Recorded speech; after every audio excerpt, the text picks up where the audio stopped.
இயேசுவுக்கு புகழ். ஞாயிறு இறைவார்த்தை நிகழ்ச்சியூடாக ஆண்டவருடைய வார்த்தையை உங்களோடு பகிர்ந்து கொள்வதிலே நாங்கள் மகிழ்ச்சி அடைகின்றோம். இன்றைய நாளிலே இறைவார்த்தையை எங்களோடு பகிர்ந்து கொள்ள எங்களோடு இணைந்து கொள்கின்றார் அமலமரி தியாகிகள் துறவர சபையைச் சேர்ந்த பாசத்துக்குரிய தந்தை ரெஜினால் லூசியன் அவர்கள். வணக்கம் ஃபாதர். வணக்கம் இன்னசென்ட். ஃபாதர், இந்த வாரத்திலே நாங்கள் ஞாயிறு இறை வார்த்தை வாரத்திலே இந்த ஞாயிற்றுக்கிழமை நாங்கள் குருத்து ஞாயிறை கொண்டாட இருக்கின்றோம். முதல் வாசகம் எசாயா நூலிலிருந்தும், இரண்டாம் வாசகம் பிலிப்பியருக்கு எழுதிய திருமுகத்திலிருந்தும், மத்தேயு நற்செய்தியிலிருந்தும் அடுத்த வாசகமானது எங்களுக்கு கொடுக்கப்பட்டிருக்கின்றது. இந்த மூன்று வாசகங்களுடைய மைய கருத்து என்ன ஃபாதர்? ஆம், குருத்து ஞாயிறென்று சொல்லிக்க இன்னசென்ட், அது எங்களுக்கு எதனை ஞாபகப்படுத்துகின்றது என்றால், கிறிஸ்து தான் வாழ்ந்த காலத்தில் ஜெருசலேமுக்குள் நுழைந்த அந்த வாரத்தை நமக்கு எடுத்து காட்டுகின்றது.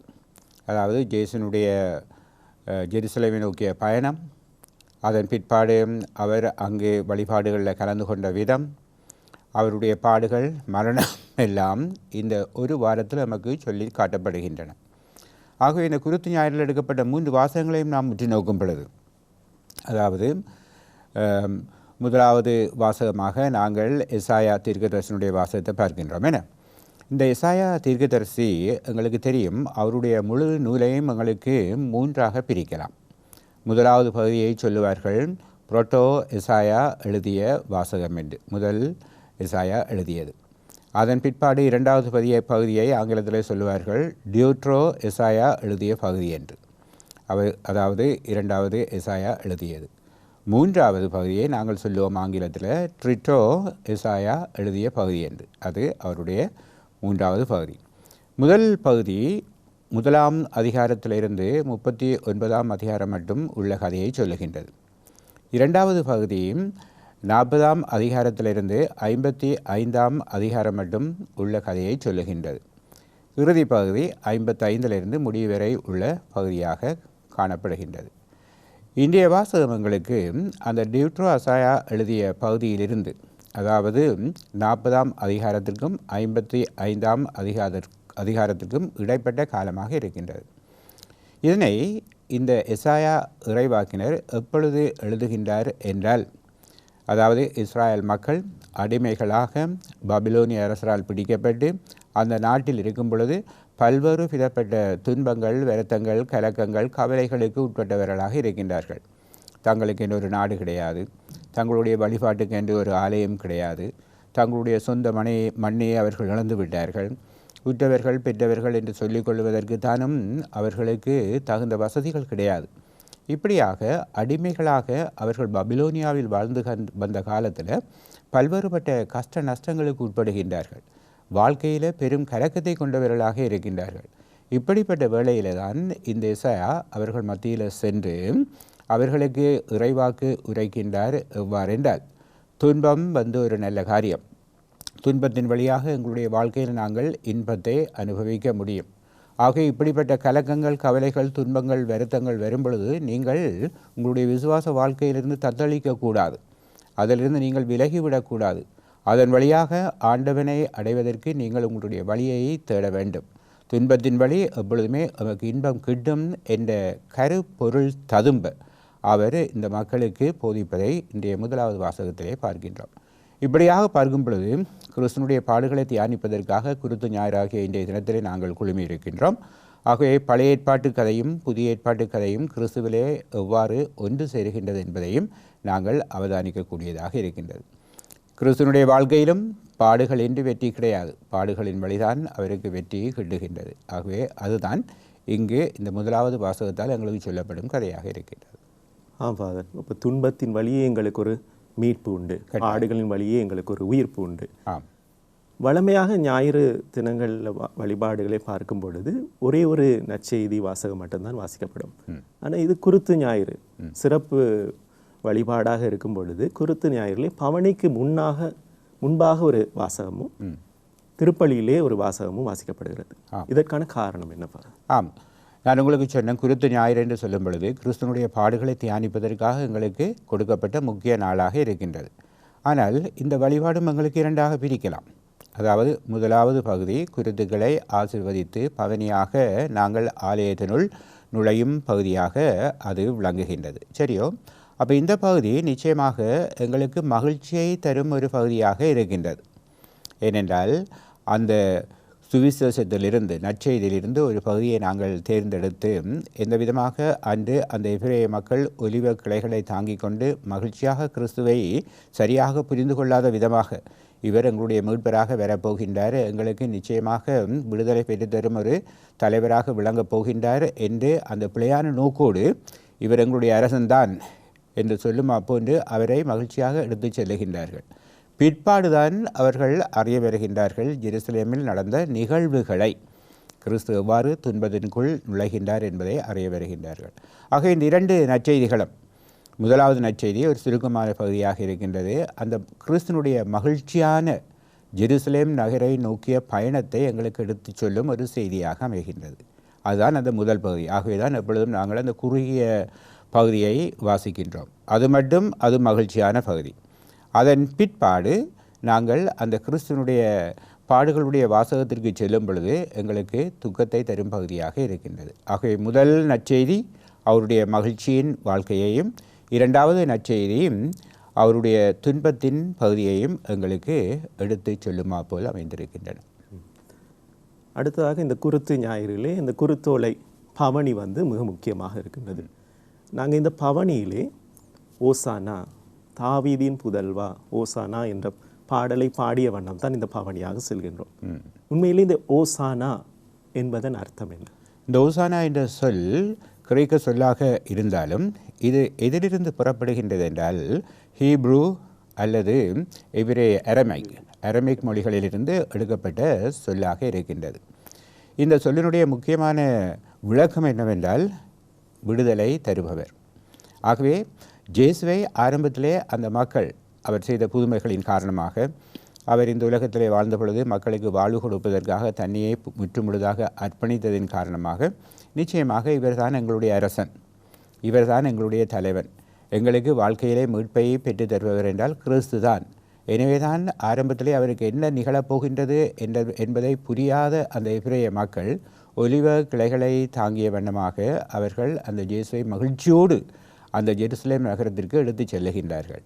பிற்பாடுதான் அங்கு நிகழ்ந்த சம்பவங்களை அவர்கள் உற்று நோக்கும் பொழுது, ஐயோ, இயேசுவுக்கு என்ன நிகழ்கின்றது, எங்களுடைய தலைவனாக இருந்தவர் எங்களுக்கு மீட்பையை பெற்று தருபவர் என்று சொன்னோமே, இப்பொழுது என்ன நிகழப்போகுது என்று சிந்திக்கின்றார்கள். ஆகவே இந்த ஓசானா என்ற சொல்லினுடைய விளக்கம் என்னவென்றால், எங்களுக்கு மீட்பையை பெற்று தருபவர் நீர்தான், எங்களுக்கு நிச்சயமாக எங்களுடைய வாழ்க்கையிலே மகிழ்ச்சியை பெற்றுத் தருபவர் நீர்தான் என்பதை குறித்து காட்டுமா போன்று ஒசானா ஒசானா என்று ஓலமிட்ட வண்ணமாக அவர்கள் ஒலிவ கிளைகளை தாங்கிக் கொண்டு இயேசுவை எடுத்து செல்லுவதை நாங்கள் அந்த வாசகத்திலே பார்க்கின்றோம். அதுதான் முதல் பகுதி, அது மகிழ்ச்சியான பகுதி.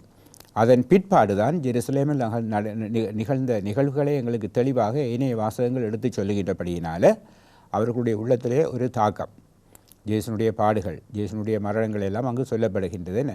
ஆகவே அவர்களுக்கு ஒரு தத்தளிப்பு, இயேசுவுக்கு இப்படி நிகழப்போகின்றதா என்ற ஒரு துக்க பகுதியை நாங்கள் காணுகின்றோம். எனவே தான் அந்த மகிழ்ச்சியையும் துக்கத்தையும் மக்களுக்கு அறிவிக்கும் முகமாக இயேசு யார் என்பதை எங்களுக்கு திட்ட தெளிவாக சொல்லி காட்டுவதற்காக திரு அவை இன்றைய வழிபாட்டிலே இந்த இரண்டு பகுதிகளையும் எடுத்து, முதல் பகுதி மகிழ்ச்சியாகவும் இரண்டாவது பகுதி கிறிஸ்துவனுடைய பாடுகளை மையமாக கொண்ட துக்கமான பகுதியாகவும் எடுத்து சொல்லுகிறார்.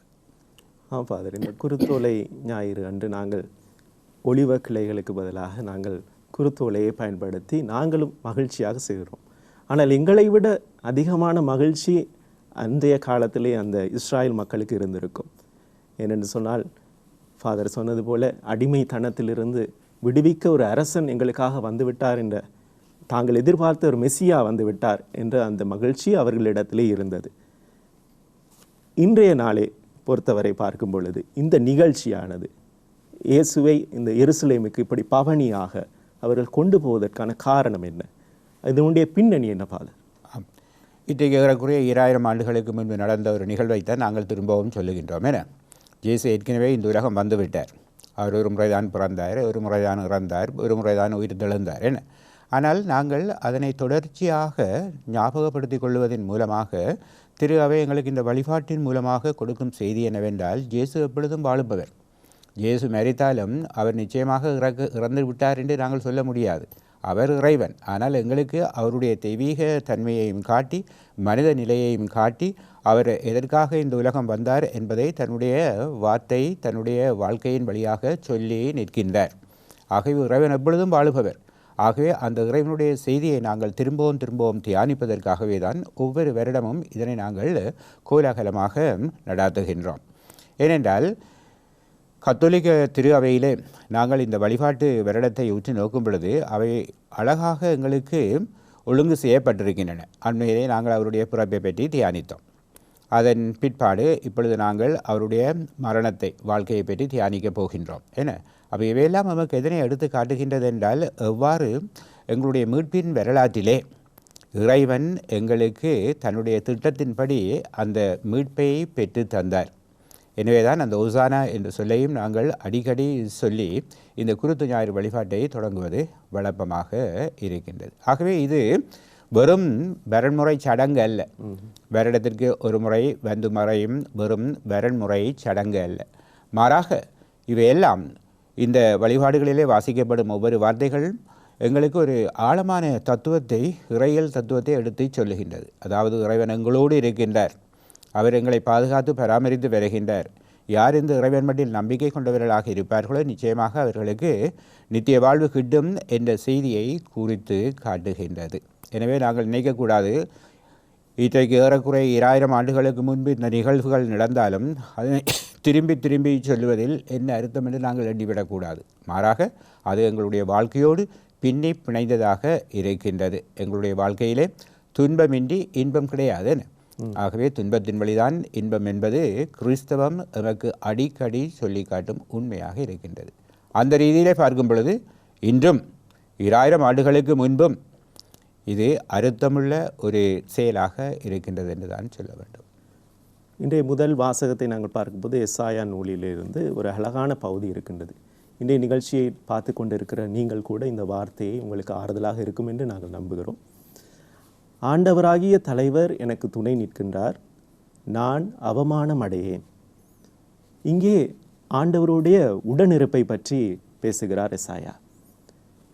இந்த நாளிலே நாங்கள் எங்களுக்கு ஒரு துன்பம் வரும் பொழுது, இல்லாவிடில் நாங்கள் ஒரு அவமானத்தை சந்திக்கும் பொழுது ஆண்டவர் உண்மையிலே இருக்கிறாரா என்ற ஒரு கேள்வி எங்களுக்குள்ளே எழுகின்றது. அப்படி பார்க்கும் பொழுது இந்த வார்த்தை எங்களுக்கு என்ன செய்தியை எங்களுக்கு கூறுகின்றது? இன்னசென்ட், இது எங்களுக்கு ஒரு நல்ல பாடத்தை கற்று தருகின்றது. அதாவது கிறிஸ்தவ வாழ்க்கையை என்று சொல்லும் பொழுது நாங்கள் எண்ணிவிடக்கூடாது, எங்களுக்கு ஒவ்வொரு நிமிடமும் எங்களுடைய வாழ்க்கையிலே இறைவன் மகிழ்ச்சியைத்தான் தர வேண்டும் என்று எண்ணிவிடக்கூடாது. மாறாக நாங்கள் கிறிஸ்துவனுடைய வாழ்க்கையோடு பின்னி பிணைந்து கிறிஸ்துவனுடைய வாழ்க்கையிலே எப்படி துன்பத்தின் வழி அவர் மகிழ்ச்சியை கண்டாரோ, எங்களுக்கு தெரியும் அவருடைய மரணமின்றி உயிர்ப்பு கிடையாது. அன்றையில் பெரிய வெள்ளி இன்றி எங்களுக்கு பெரிய புனித ஞாயிறு கிடையாது, அதாவது ஈஸ்டர் ஞாயிறு கிடையாது. அல்லது எங்களுக்கு துன்ப வருத்தங்கள் இன்றி மீட்பு கிடையாது. என்ன ஆகவே இதுதான் கிறிஸ்தவ வாழ்க்கை. கிறிஸ்து பெருமானே இந்த உலகத்தில் வந்து வாழ்ந்து அந்த துன்பத்தின் வழியாக வெற்றியீட்டிய செய்தியை நாங்கள் தியானிக்க வேண்டும்.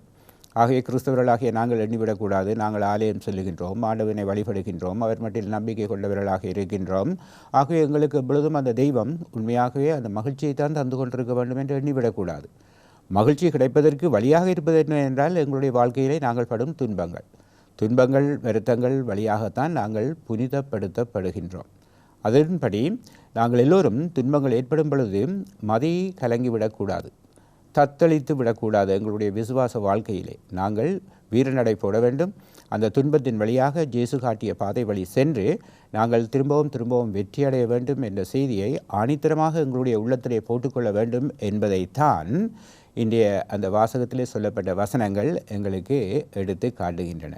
இன்னும் இருக்க வாசிங்க, அந்த வாசகம் நீங்கள் சொன்னது என்ன? அந்த வார்த்தைகளை திரும்பவும் ஒருக்க வாசிக்கிறேன். ஆண்டவராகிய தலைவர் எனக்கு துணை நிற்கின்றார், நான் அவமானம் அடையேன்.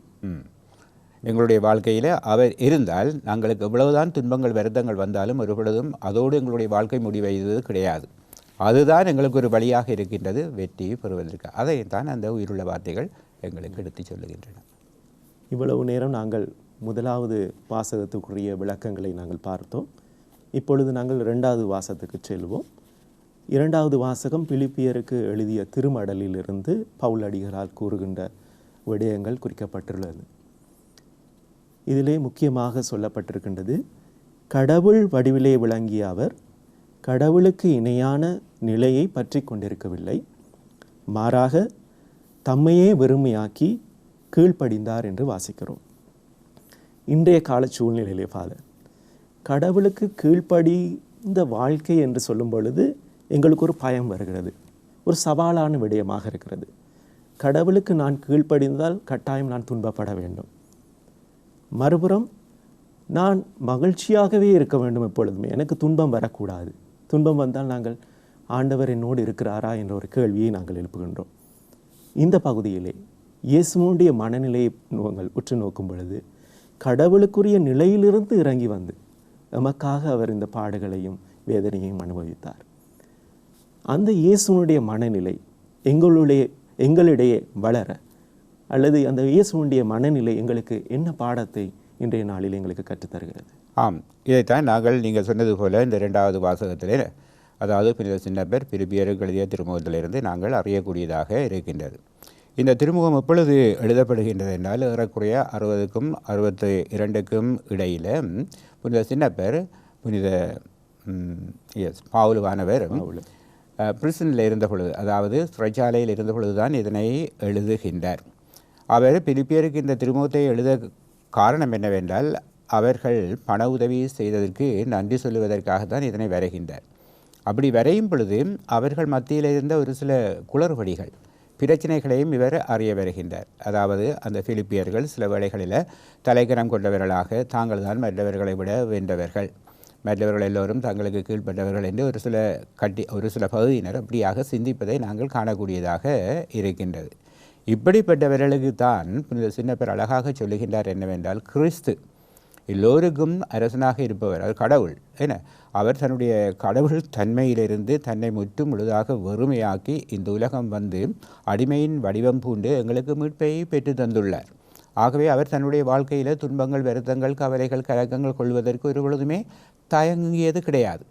ஆகவே அப்படிப்பட்ட தெய்வத்தை வழிபடும் நாங்களும் எங்களுடைய வாழ்க்கையில் நிச்சயமாக எவ்விதமான தத்தளிப்புகளும் இன்றி அந்த துன்ப வருத்தங்களை மகிழ்ச்சியோடு ஏற்றுக்கொள்ள வேண்டும் என்று அவர்களுக்கு ஒரு செய்தியை சொல்வதற்காகவே தான் அவர் இந்த திருமுகத்தை அவர் வரைகின்றார். ஆகவே உங்கள் மத்தியிலே ஒற்றுமை இருக்க வேண்டும், உங்கள் மத்தியிலே மகிழ்ச்சி இருக்க வேண்டும், நீங்கள் அந்த தாழ்ச்சி என்ற அந்த புண்ணியத்தை உங்களுடைய வாழ்க்கையிலே கடைப்பிடிக்க வேண்டும். இப்படியாக நீங்கள் கிறிஸ்துவை உங்களுடைய வாழ்க்கையிலே கண்டு பாவிப்பீர்களே ஆனால் நிச்சயமாக அந்த துன்பத்தின் வழியும் மகிழ்ச்சியை கண்டுகொள்ளலாம். ஆகவே நீங்கள் எண்ணக்கூடாது, இதன் வழி எங்களுக்கு என்ன கிட்டப் போகின்றது என்று எண்ணக்கூடாது. கிறிஸ்தவர்களாக இருந்தால், கிறிஸ்துவின் மட்டில் நீங்கள் நம்பிக்கை கொண்டவர்களாக இருந்தால், அந்த கிறிஸ்துவனுடைய பாடுகள் எப்பொழுதும் உங்களுடைய உள்ளத்தை கிறிஸ்துவோடு ஒன்றிணைவதற்கு தூண்ட வேண்டும். அப்படிப்பட்ட நல்ல சிந்தனைகளை உங்களுக்கு கொடுக்க வேண்டும் என்ற செய்தியைத்தான் அவர் பிலிப்பியருக்கு எழுதிய இந்த இரண்டாம் வாசகத்தின் வழியாக எங்களுக்கு எடுத்துச் சொல்லுகின்றார். ஆம் ஃபாதர், கிறிஸ்துவை நாங்கள் பின்பற்றும் போது நாங்கள் கிறிஸ்தவர்களாக, கிறிஸ்து அவளாக மாறுகின்றோம் என்று சொல்கிறோம். அதனுடைய அர்த்தம் நாங்கள் கிறிஸ்துவுக்கு சாட்சியான வாழ்க்கை வாழ நாங்கள் அழைக்கப்பட்டிருக்கின்றோம். அது திருமுழுக்கினூடாக எங்களுக்கு கிடைக்கப்பட்ட ஒரு அழைப்பு. இந்த நிகழ்ச்சியை பார்த்து கொண்டிருக்கிற உங்களுக்கும் ஆண்டவர் விசேஷமான அழைப்பை கொடுத்திருக்கிறார் என்று நாங்கள் நம்புகிறோம். ஆகவே இந்த இரண்டாம் வாசகத்தின்படி தாழ்ச்சி என்கின்ற புண்ணியத்தை இங்கே வலியுறுத்தி கூறப்பட்டு கீழ்ப்படிவு, ஆண்டவருக்கு கீழ்ப்படிதல் என்பதை பற்றி. இப்பொழுது நாங்கள் நற்செய்தி வாசகத்தை பார்த்தால், இந்த நற்செய்தி வாசகம் இன்றைக்கு ஒரு நீண்டதொரு வாசகமாக இருக்கிறது. பல அழகான நிகழ்வுகள் கூட இதில் இருக்கின்றது. அதில் ஒரு முக்கியமான நிகழ்வை நாங்கள் இந்த தவக்காலத்தோடு சம்பந்தப்படுத்தி பார்த்தால், மத்தேயு 26ஆம் அதிகாரம் 75வது வசனத்திலே இயேசுவை 3 முறை மறுதளித்த பேதுருவானவர் மனம் நொந்து அழுதார் என்ற ஒரு பகுதி கொடுக்கப்பட்டிருக்கிறது. நாங்கள் இந்த தவக்காலத்தில் இருக்கிறோம், அதுவும் இறுதி வாரத்துக்குள்ளே. எமக்கும் மனமாற்றம் என்பது மிக முக்கியமானது. அதுதான் தவக்காலத்தில் ஆரம்பத்திலிருந்து எங்களுக்கு சொல்லப்பட்ட செய்தி. மனமாற்றம் முக்கியமானது இந்த காலத்திலே. இந்த மனமாற்றம் எங்களுக்கு எவ்வளவு முக்கியமானது? இந்த மனமாற்றத்திற்காக நாங்கள் என்ன செய்ய வேண்டும்? கட்டாயம். நாங்கள் எங்களுடைய வாழ்க்கையில் எப்பொழுதும் மனமாற்றத்திற்கு எங்களுடைய வாழ்க்கையை பற்றி பின்னோக்கி பார்க்க வேண்டும். என்ன இப்போ பேதுருவானவர், அதாவது ராயப்பருடைய வாழ்க்கையை நாங்கள் பின்னோக்கி பார்ப்போமே. ஆனால் ராயப்பர் மறுதளித்தது உண்மை. கிறிஸ்துவோடு 3 வருட காலம் வாழ்ந்திருந்தாலும், அவரோடு சேர்ந்து பல பணிகளில் அவர் ஈடுபட்டிருந்தாலும், அவருடைய விசுவாச வாழ்க்கையில் ஒரு தத்தளிப்பு ஏற்படுகின்றது. அது மனித பலவீனம். அது உங்களுக்கும் ஏற்படலாம், எனக்கும் ஏற்படலாம். என்ன ஆனால் என்ன பிரச்சனை என்றால், அப்படிப்பட்ட ஒரு தத்தளிப்பு அவருடைய வாழ்க்கையில் ஏற்பட்ட பொழுது அந்த தத்தளிப்பில் அவர் நின்று விடவில்லை.